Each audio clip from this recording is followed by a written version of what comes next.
Your mind is a meadow to plant for your needs. You are the farmer with knowledge for seeds. Don't leave your meadow unplanted and bare. Sow it with knowledge and tend it with care. Who'd be a know-nothing when he might grow the seed of knowledge, of stars and of snow? The science of numbers, the stories of time, the magic of music, the secrets of rhyme. Don't be a know-nothing, plant in the spring, and see what a harvest the summer will bring.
Happy Charter Day, William and Mary. Please be seated. Thank you, choir. Thank you, orchestra.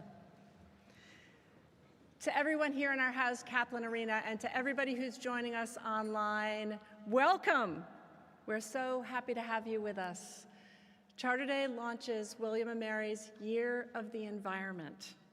We are looking out at a 100-year horizon, as befits a university that is 332 years old today.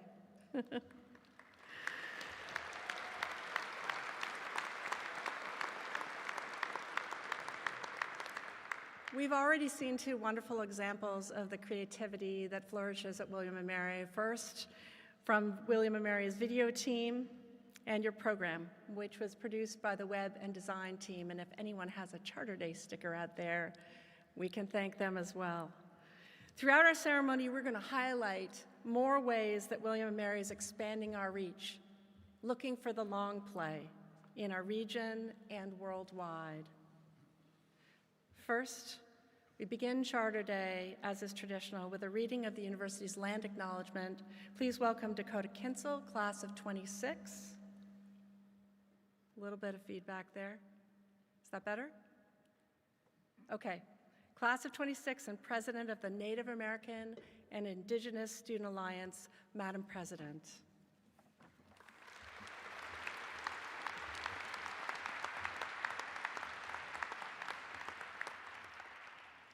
William & Mary acknowledges the indigenous peoples who are the original inhabitants of the lands our campus is on today. The Sharonhaka Nottoway, Chickahominy, Eastern Chickahominy, Mattaponi, Monacan, Nansemond, Nottoway, Pamunkey, Patawomack, Upper Mattaponi, and Rappahannock tribes, and pay our respect to their tribal members past and present.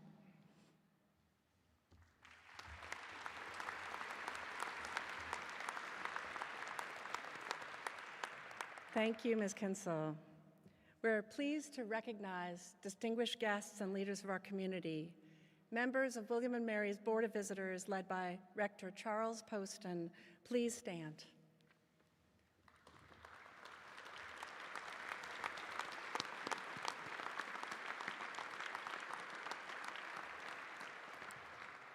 Would all military personnel and veterans please stand and receive our thanks? Thank you for your service to our nation.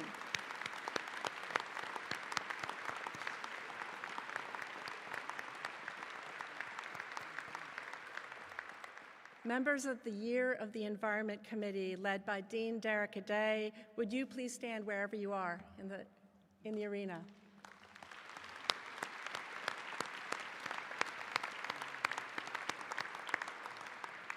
And I'm especially delighted to welcome President Emeritus Taylor Reevely, who is here. There he is, right there.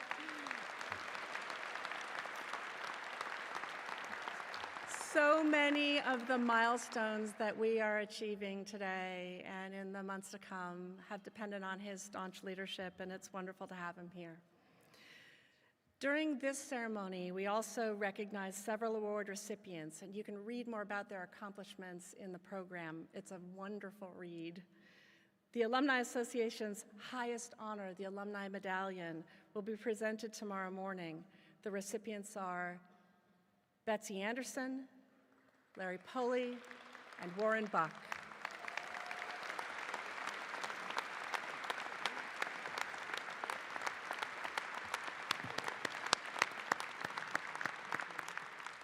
We honor Ms. Anderson in absentia.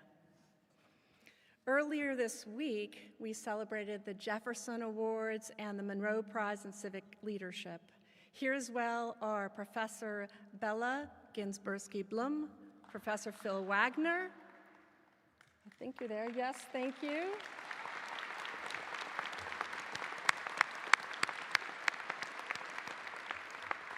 And Yeet Shimshak and Allison Meyer. Our student winners, thank you. Every year, we recognize tribal leaders who join in teaching and research partnerships at William & Mary. Distinguished leaders, please stand and remain standing as you're able when I call your name. Tribal Chief and Governor appointee to the Virginia Indian Advisory Council, Walt Red Hawk Brown, Cherokee Nottoway Indian Tribe of Southampton County, Virginia.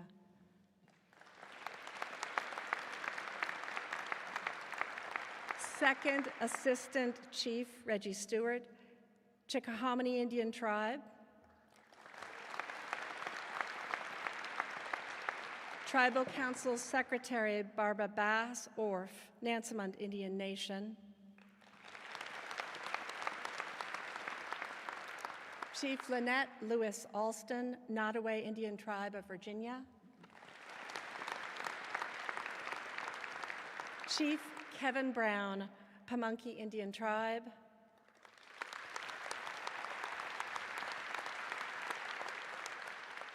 Chief Judge Brad Hatch, Patawomic Indian Tribe. And Chief W. Frank Adams, Upper Mattaponi Tribe.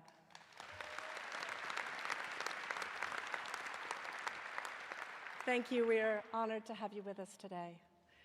I now invite Mr. Reggie Stewart, William & Mary Class of '86, to bring greetings.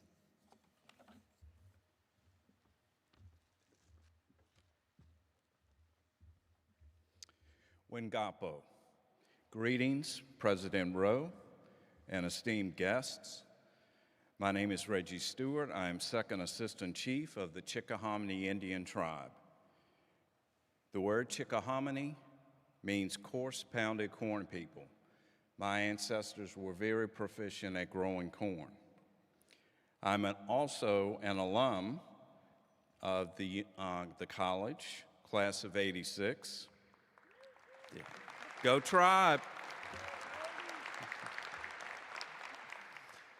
When I think about the theme of today's activities, I think about the many layers of our environment.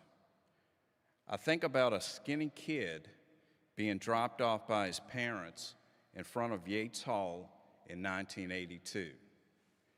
Yes, I said 1982. I was out of my social and educational comfort zones. However, fast forward 4 years to 1986. I left this campus mentally stronger and ready to face the world. My educational and familial environments were instrumental in my maturation. Your environments are an influence on your life, and in turn, you are an influence on your environment. My ancestors were aware of that delicate balance. They were stewards of the land and only took from their physical environment what was necessary for their survival. They practiced conservation before it was accepted as a practice. In addition, they also recognized the importance of culture and community.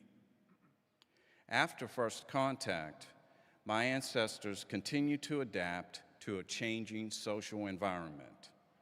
Pressure from the settlers forced them to leave their villages along the Chickahominy River and travel northeast to King William and King and Queen counties.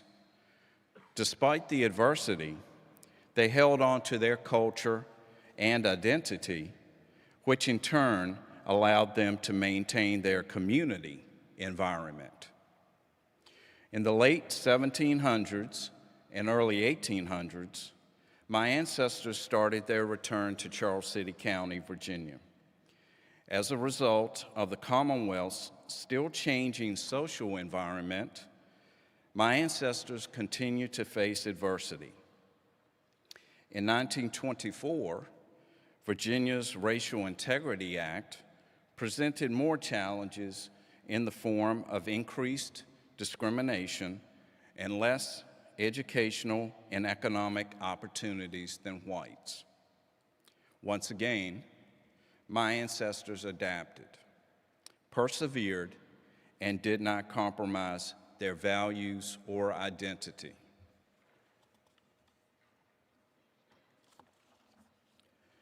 They are the reason why I can stand before you today as a Chickahominy.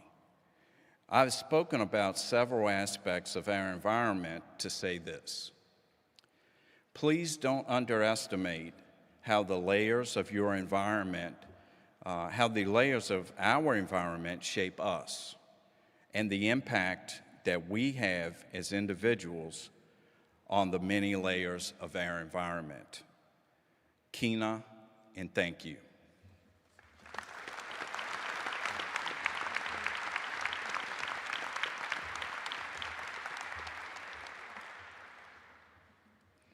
Thank you so much, Mr. Stewart.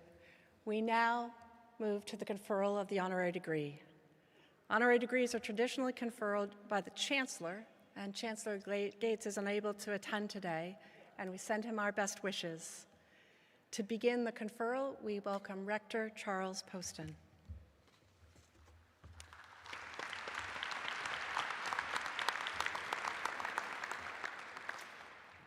Thank you, Madam President. On behalf of the Board of Visitors, I wish all of you a happy Charter Day.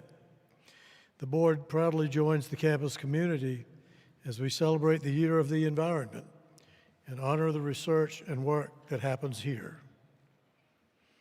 William and Mary's tradition of conferring honorary degrees dates back to 1756, when Benjamin Franklin became the first recipient of an honorary degree from William and Mary. This year, the board voted to confer an honorary degree to former William and Mary Rector Todd Stottlemyer, class of '85.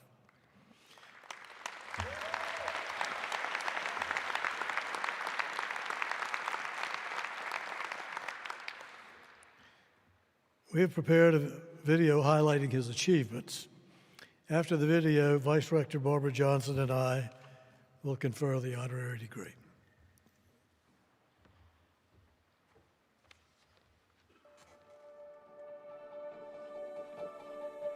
Todd Stottlemyer walks into the room and there's energy. You can feel it. He has a vitality and an energy that he exudes. He's also a big thinker and a big idea guy. He's very visionary, and his leadership is leading with that. Todd has been a leader in business, in nonprofit, serving on boards. He worked hard to develop a company that provides technology to improve the experience both of consumers and healthcare companies. He really is the epitome of a servant leader. He's really thinking about, how do I lead a group to a place where it benefits the largest number of people possible? I first went on the William and Mary campus when I was in the 8th grade. First time I saw the campus, I fell in love with the campus. I fell in love with its beauty, I fell in love with its history, and when I'm back on campus, I really feel like I'm coming home. Todd loves William and Mary. His service on the board was really remarkable. For 8 years, he participated in committees, led committees, and probably was one of the most influential rectors that we've had in this century. He was instrumental in the Hearth Memorial. He also helped very much with William and Mary Promise, which was a huge boon to Virginia families to have a sense of certainty and control in what tuition would be for their students. So I think that was a huge step forward for William and Mary. The other, of course, is For the Bold. The For the Bold campaign lasted through most of Todd's tenure on the board. And so he was a real leader, both as a giver, a participant in it, but also as someone who was really pushing alumni, pushing the board, pushing others to be involved. And I think that's really important. And certainly the selection of our 28th president will be a significant part of his legacy. I think the most important thing that a rector can do for a university such as William and Mary is really act as a servant leader, and to serve the university, to work closely with the university's president and the board, and to really focus on advancing big ideas, doing big things. And that's why when I was rector, we talked about thinking big, acting big, and being bold in everything that we did as a university and as a board. People like Todd are such great advocates for the institution because they know where we've been, but they have such a clear eye for where we can be and who we can be. An honorary degree is the university's opportunity to recognize individuals that really symbolize and epitomize the values and characteristics that the university holds dear. And I think in Todd's case, it is that servant leadership, it is that commitment to excellence, It is that energy and enthusiasm about making his community better than it was before. I am truly honored and humbled to receive this honorary degree. It's my alma mater. It's the alma mater for two of our children, and also the alma mater of the nation. And to have this type of recognition and to receive this degree is truly humbling, and I'm very grateful for it.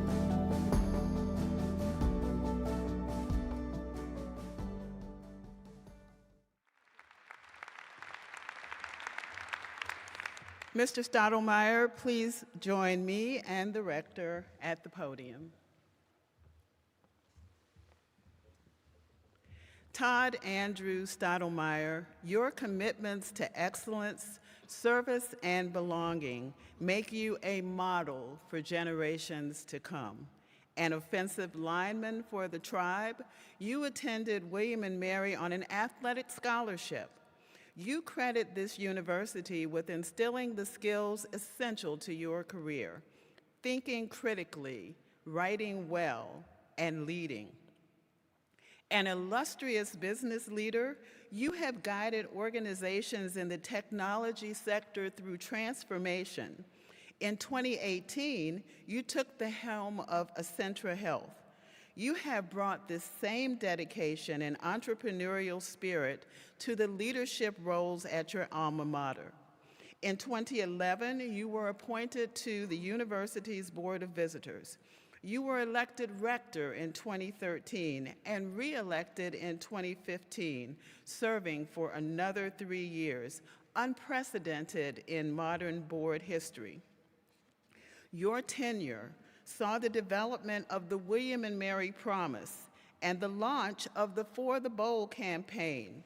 Under your leadership, William and Mary hired the university's 28th president, Catherine A. Rowe.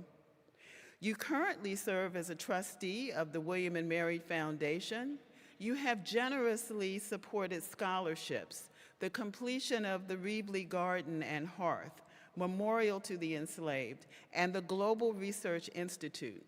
In 2024, the William and Mary Alumni Association awarded you the Alumni Medallion. Todd Andrew Stottlemyer, your alma mater honors your graceful and insightful leadership.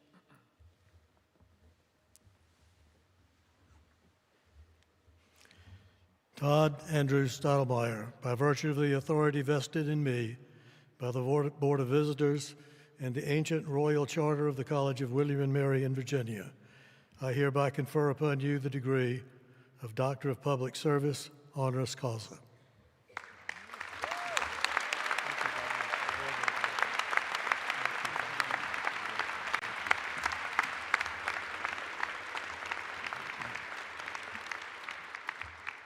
Well, I got to say, when I heard Todd Andrew Stottlemyer, when Andrew's involved, I was usually in trouble with my mom, so I was a little concerned about that, but thank you very much. I want to thank Rector Poston, members of the Board of Visitors, and President Rowe for this honor. I must admit that it's pretty cool to join a group that includes the esteemed Benjamin Franklin. I also want to thank Janet Atwater and John Littell for their very generous comments on the video. Janet is a fabulous leader of the William and Mary Foundation Board of Trustees. John did an outstanding job serving as rector for 4 years, including working with President Rowe to lead the university through and out of the COVID-19 pandemic. Finally, and very importantly, I want to recognize and thank my wife, Elaine. We're going to celebrate our 40th anniversary later this year and have known each other since high school. Elaine is the rock of our family. She's an amazingly talented school counselor and the love of my life. We did have many, many kisses on the creme delle for what it's worth, and I just want to say I love you, sweetie, and so grateful that you're here today.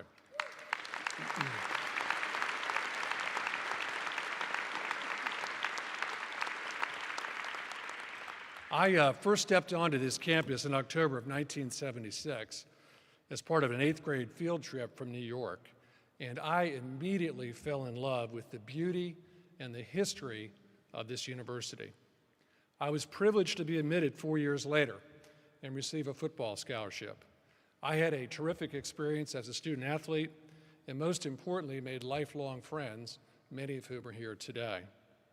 Since graduating, it has been an exciting journey to stay engaged and serve the university. I'm particularly proud of leading the Board of Visitors through a presidential search that selected Catherine Rowe as our 28th president. I'm going to say this very loudly and clearly. She is a rock star president.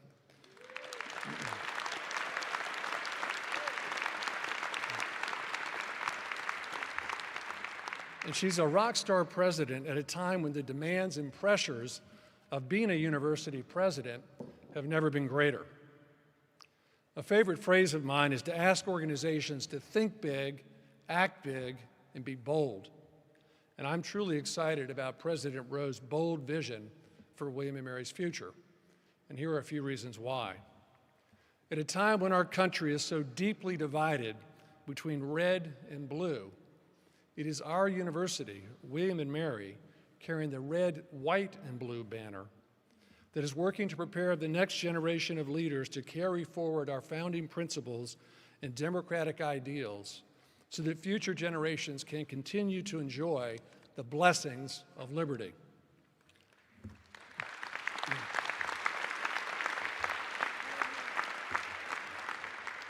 At a time of absolute chaos in college athletics, an open transfer portal, one and done, NIL, and an ever-increasing thirst to chase more dollars, it is our university, William & Mary, that is setting the standard for scholar-athlete excellence in the classroom, on the field of competition, and in our communities. At a time of unlimited potential for advancements in new technologies, it is our university, William & Mary, that has created a new school of data science that will focus on the exciting possibilities at the intersection of technology and the humanities. At a time where there's a national debate about our country's role on the world stage, it is our university, William & Mary, that is going to help prepare students to engage thoughtfully and civilly in this important conversation through the new Gates Global Policy Center, named for our distinguished chancellor.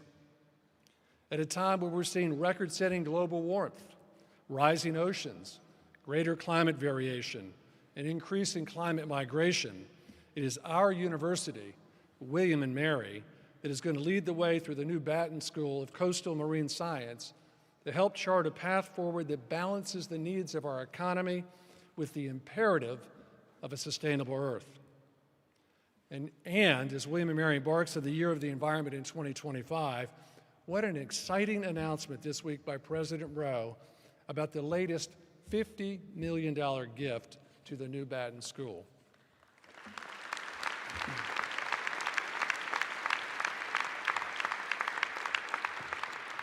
For these and so many other reasons, it is an exciting time to be at William & Mary. Thank you again for this recognition today. I'm truly honored.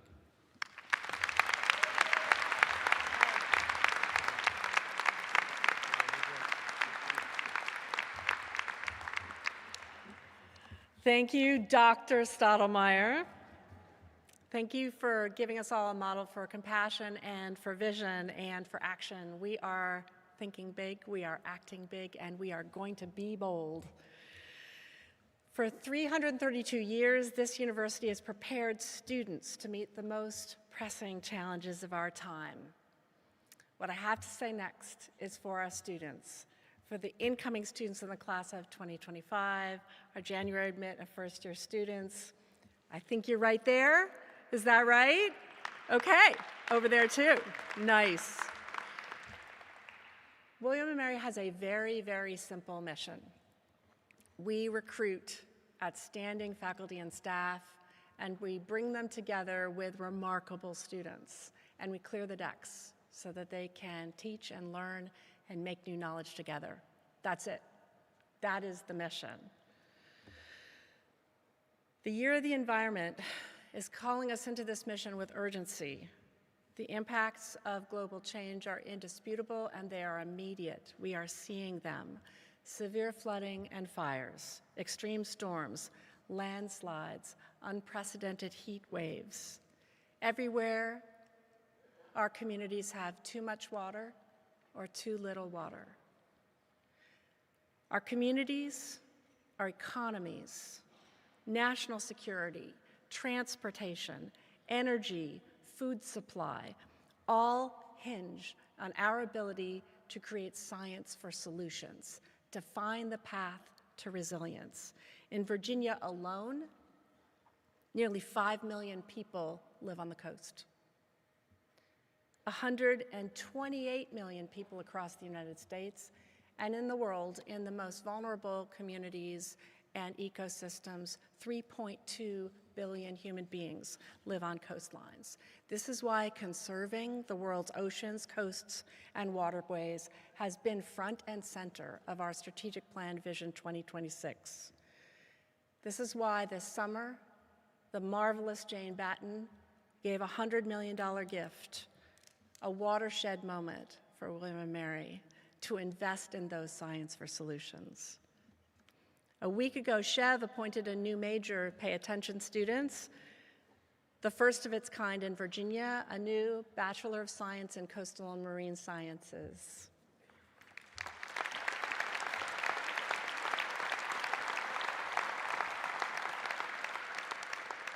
The world needs our most talented human beings to work together across multiple disciplines to find the solutions that will ensure resilience. These are our William & Mary students. You can't find more creative, more scientifically sophisticated policymakers, more policy-minded scientists than you can at William & Mary. This is the place to be. So to the students in this arena and beyond, we are looking to you, and we will be the wind in your sails. Folks, can you hear the metaphors here? It's all aquatic, right?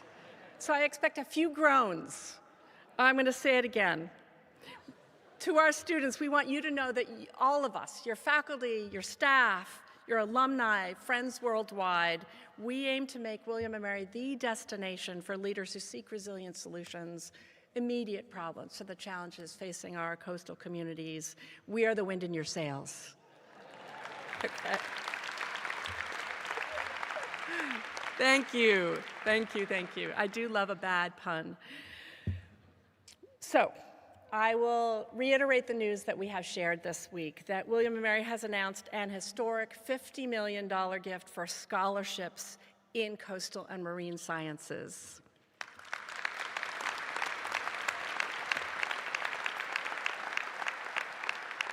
That gift is from Dr. Todd Stravitz, class of 1982, and from the Bronkhorst Foundations. Is he here? There you are. Thank you. That $50 million goes straight to affordability. It takes away the risk of anybody who's launching into the new fields that will be tackling resilient solutions. It will provide full tuition support for students pursuing this new bachelor's degree in coastal and marine sciences at William & Mary's Batten School and VIMS. This is William & Mary's largest gift for scholarships.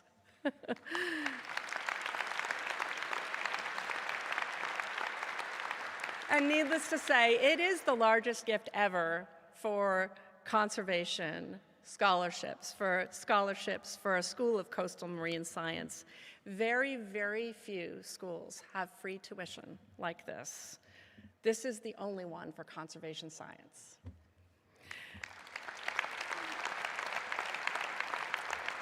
So I have some words to honor Dr. Stravitz, if you would please stand so we can tell you again how grateful we are. Here are those words from the poet Robert Frost. He wrote, "Nature's first green is gold, her hardest hue to hold." Thank you for investing in our natural world and in the leaders who will preserve and cherish it and will hold her green and gold.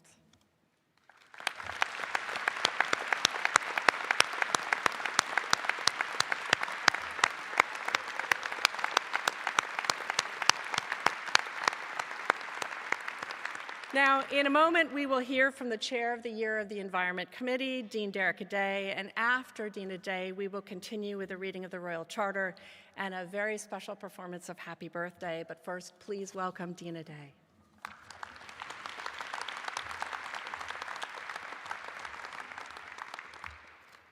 All right.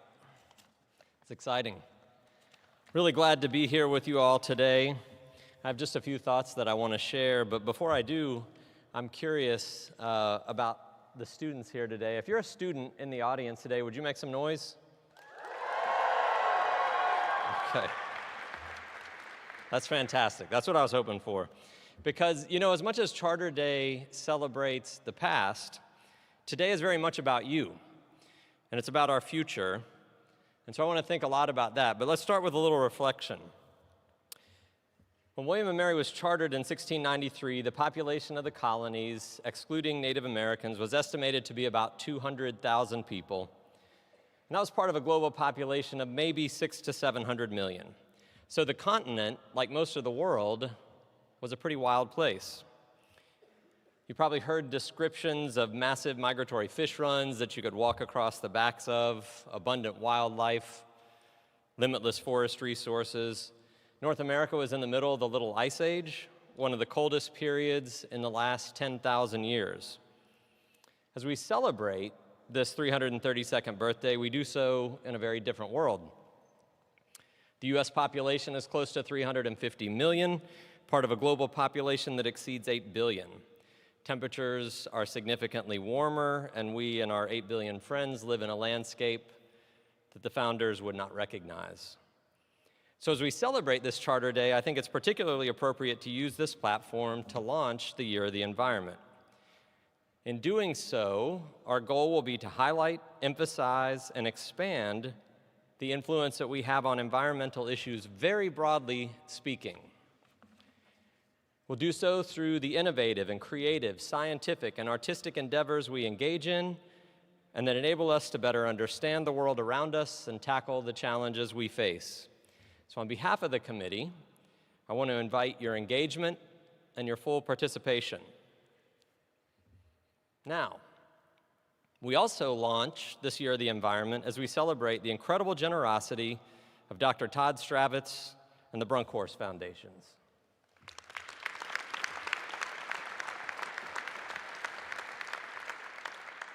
And the commitment that this gift makes to future students that we just heard from, the problem solvers of generations to come.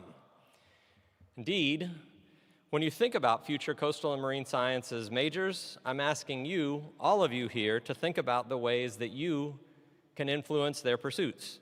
Everyone here today is in some important way connected to the 332-year legacy of our educational excellence. Some very obviously and directly, others more obliquely, but all fundamentally important to shaping our shared future. For future coastal and marine sciences students, with the support of this incredible gift, that means solving some of the most difficult grand environmental challenges that we face.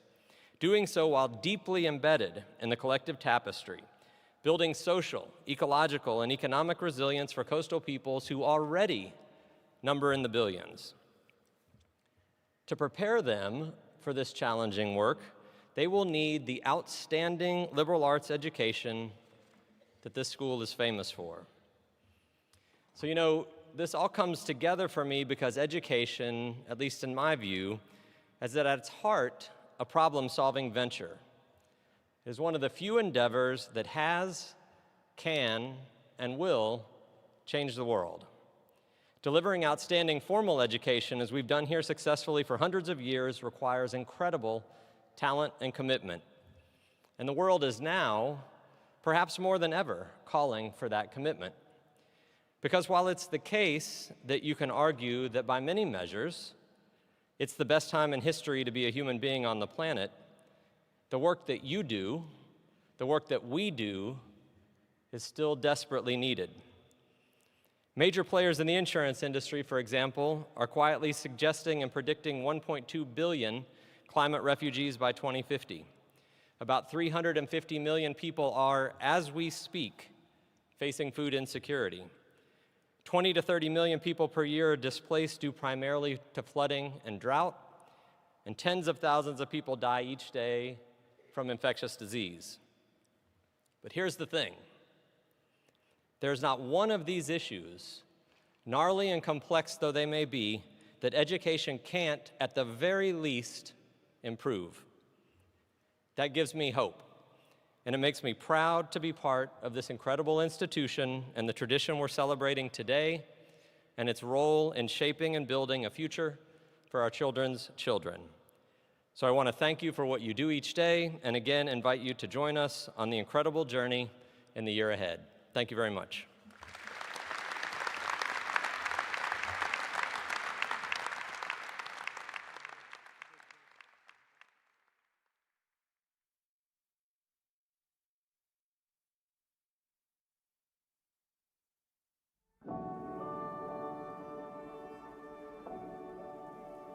William and Mary, by the grace of God, of England, Scotland, France, and Ireland, King and Queen, defenders of the faith, etc. To all to whom these our present letters shall come, greeting.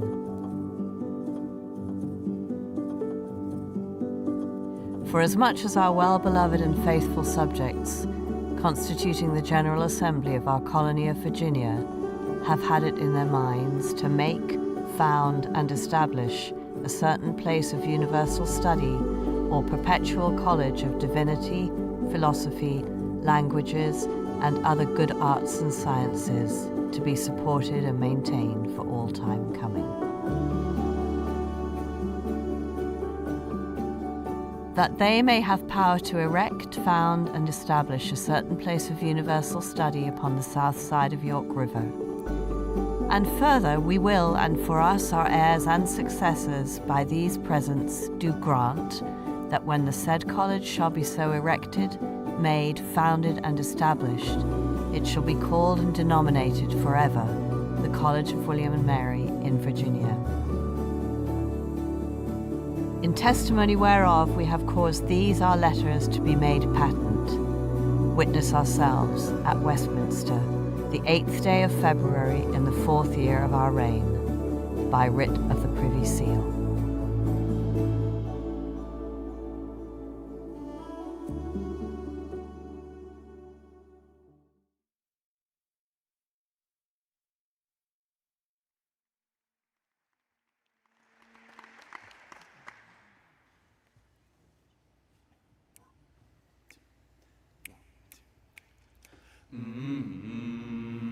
Yeah, yeah.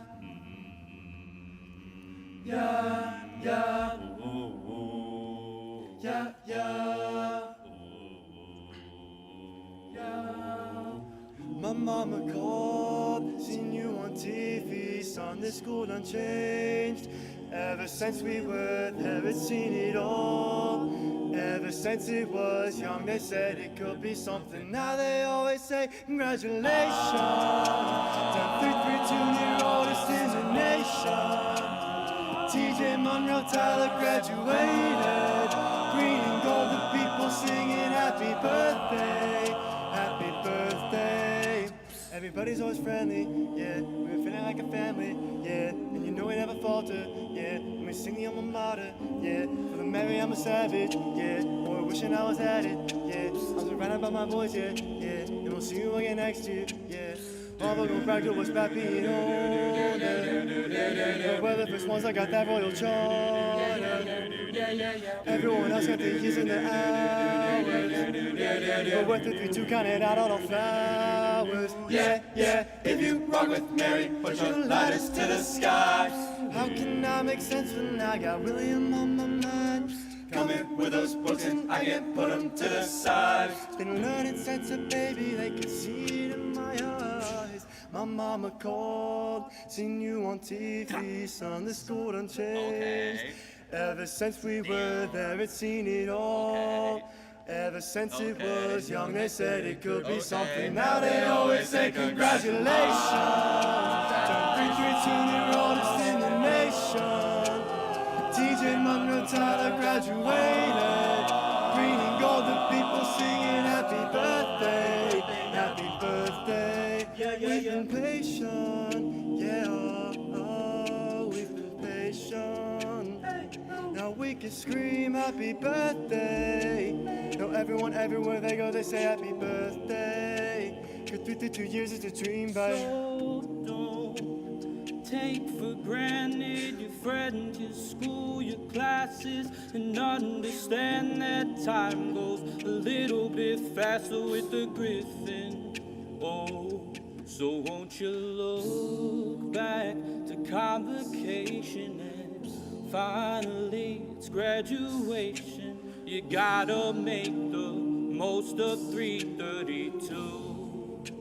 And now they always say congratulations to 332, oldest in the nation.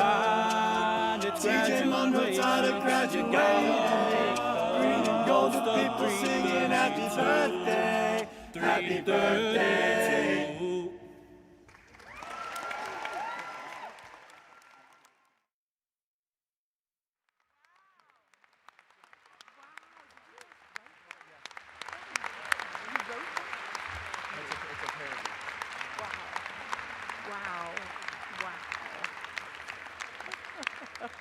Wow, that was awesome.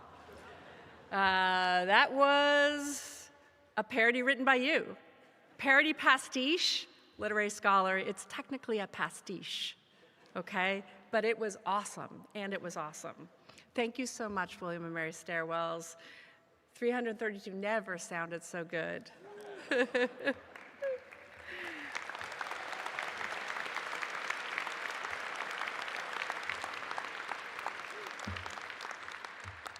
So I have thanks to give, and we have just a few more ceremonial flourishes left. First of all, Charter Day Committee members and staff who make this party happen, we really want to thank you. Please wave wherever you are so we can thank you.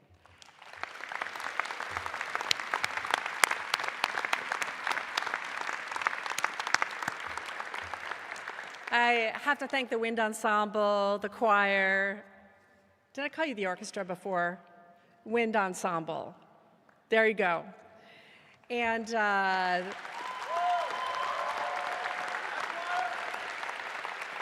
the wind ensemble is directed by Professor Richard Marcus and the choir by Professor Mark Helms. We love having you here.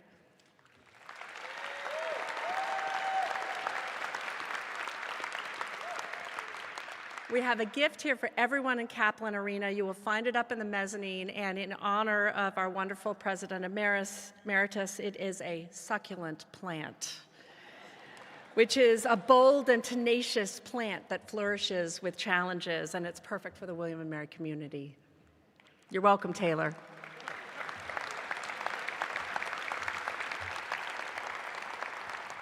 Students, while you're here, please do sign the Charter Day banner, which we keep for all times coming, and cast your vote for the Royal Court. Super important because the results will be announced this evening at the Green and Gold Bash, hosted by AMP and the Student Assembly.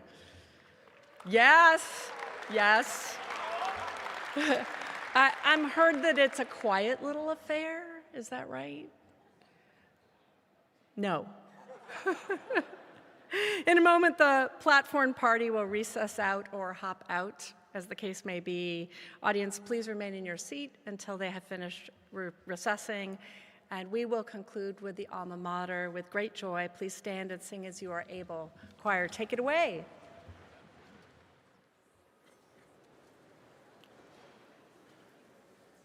Hark the students' voices swelling, strong and true and clear.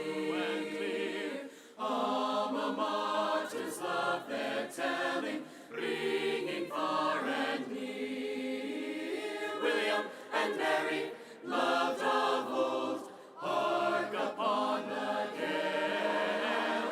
Hear the thunder of our chorus, alma mater hail. God our Father, hear our voices, listen to our cry. Bless the college of our fathers, let her never die. William and Mary,